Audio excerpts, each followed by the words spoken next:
Mardonbek endi mana sovuq kun bo'lishiga qaramasdan obyektlarga kelib yuribmiz. Hozir mana dizayn institutiga ham keldik. Chaqirishdi, o'sha dizaynerlar yaxshi dizayn yaratib, joyimizni remont, ya'ni ta'mirlab beringlar patolog qismini deb aytishdi. Kelib, xudo xolasa kelishib oldik. O'zi mana shu mijozlar chaqirishadi telefonda.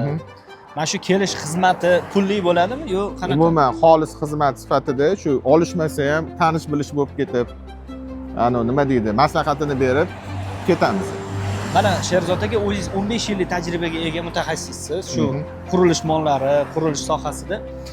O'zingiz mana shunaqa mijozlar bilan ishlashda erinchoqlik tutadimi yo tutmaydimi? Umuman tutmaydi. Mana aytyapmanku, sovuq kunga qaramasdan yuribmiz.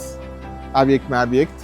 Umuman muammosi yo'q. Ya'ni sizni kimdir tanlasa, sizga murojaat etsa, siz o'zingiz dizaynga ham yordam berasiz. Albatta. Dizaynni ham yaratib beramiz, chizmalar kerak bo'lsa, chizmalarni ham yaratib beramiz. Hozir bizga shaxsiy xabar jo'natinglar, maslahatlashib olamiz. Biz sizni yoningizga boramiz. Siz kelishingiz shart emas. O'zimiz o'lchaymiz, maslahat ham beramiz.